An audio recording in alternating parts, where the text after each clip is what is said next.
Ma'am Lumida at Attorney Villanueva. Kami po yung kinatawan ng mga magulang ng Juan Luna Elementary School. Andito po kami ngayon sa harapan, no? Upang magkaisa sa pinaglalaban po namin na pantay-pantay na karapatan na masyadong mapag-abuso naming principal, si Dr. Nobilin Radam. Sa araw na ito, may unang hearing kami na ipinaglalaban para sa paralan po namin ng Juan Luna Elementary School. May mga receiving copy kami, may petition kami sa paralan, sa principal po namin sa Juan Luna. Ma'am Lumida, alam ko po na may kopya na po kayo na petition po namin. Pasensya na po kayo kung nakakaabala po kami. Tumatayo kami at naninindigan bilang mga magulang po ng Juan Luna Elementary School sa Sampaloc po. Nakita niyo po yung hinain po namin ng bawat isa sa paralan ng Juan Luna Elementary School. Isa po yung panawagan po namin. Nag-iisa. Pakiusap po, Ma'am Lumida, Attorney. Suspindihin na po ang mapag-abuso naming principal sa Juan Luna Elementary School na si Dr. Nobilin Radam. May mga naakibat po kami na mga witness, may mga witness po kami, may pinaghahawakan po kami ng mga legal na dokumento. Kaya nandito po kami ngayon sa araw na to. Maraming mga magulang, mga teacher, gustong sumama ng mga teacher pero natatakot yung mga teacher. Dahil pinapalabas niya, pinipilit niya na pumirma. Out of 65 teacher, mayroong 35 na teachers na pumirma. Yung 30 po doon nanindigan sa karapatan po nila. Karapatan po nila dahil masyado maapi ang karapatan ng mga magulang. Alam na po ito ni Attorney, nagpasa na kami sa legal. Sana po, pakiusap po, Ma'am Lumida, sa lahat po na kinaukulang Division of Youth ng Manila, nandito po kami humaharap sa araw na ito. Nanindigan kaming mga magulang. Ito po ay isang unity peace rally. Ibig sabihin, gusto po namin ng kapayapaan sa Juan Luna Elementary School. Andito po kami, ayaw po namin ng gulo. Gusto po namin ng unity peace rally.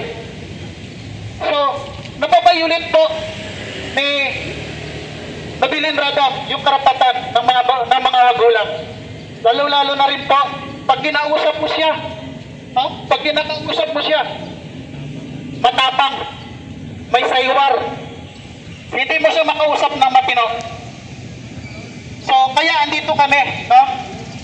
Ito na po yung unang hearing po namin ng mga magulang ng School Teachers Association, School Parents Teacher Association, or SPTA.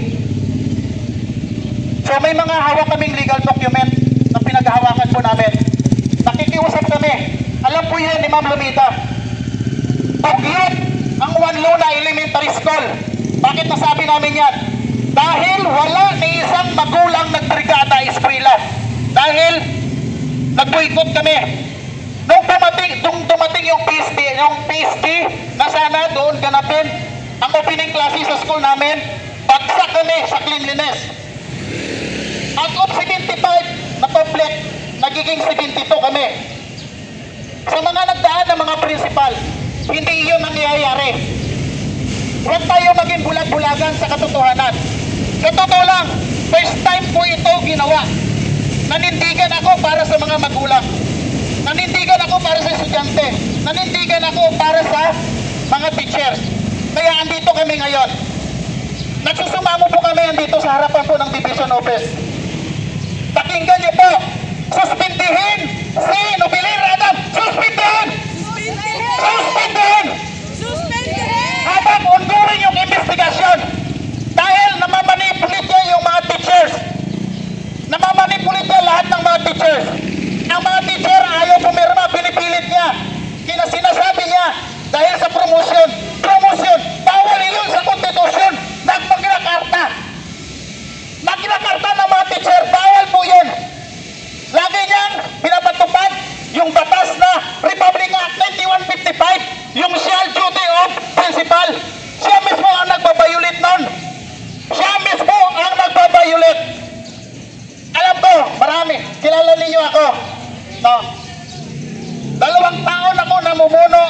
sa Juan Luna Elementary School.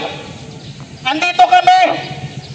Ang sabi nga sa ibang school, alam niyo kung anong kwento? Sa ibang school, si Radam, 5 months lang. Bakit? Tinirikan sa ng kandila na itim. Nagkaisa yung magulang at saka mga teachers. So, ito po yung para sa amin ay pinaglalaban. Alam niyo po, Ma'am Lumida, ilabas na po yung back findings, result of investigation. Kailangan namin makita yon. Dahil naghahantay po kami. Kaya andito kami, naglakas loob. For the first time po, ginawa ko ito. Ako yung nanguna sa mga magulang sa paralan ng Manluna. Hindi lang kaming mga magulang ang may petition sa kanya. May mga teachers, may mga magulang. May sarili siyang batas na pinapatupad sa paralan ng Manluna. Sasabihin natin, sumusunod siya sa batas niya. Batas niya yun. Hindi batas ng pangkalahatan. Hindi kami magganito.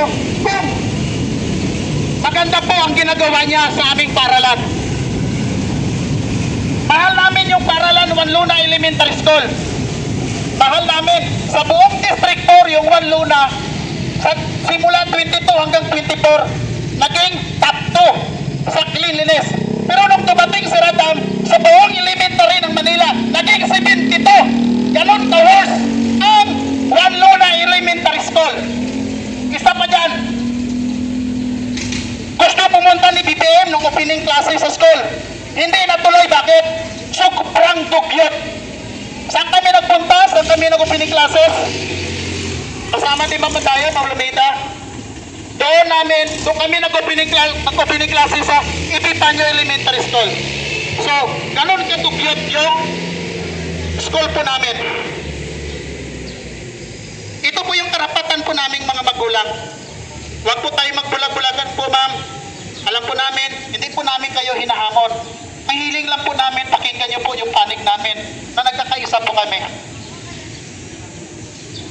Alam niyo po kung gaano ka-worse ang elementary school ng Manluna.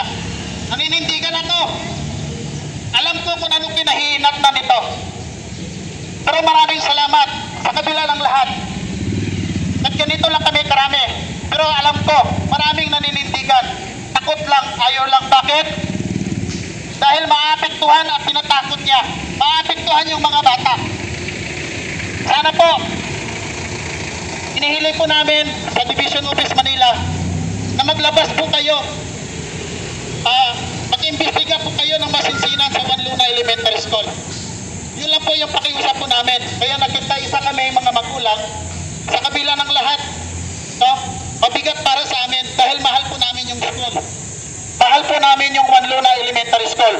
Kaya ganun po yung pagpapahalaga po namin. Kami po yung mga magulang.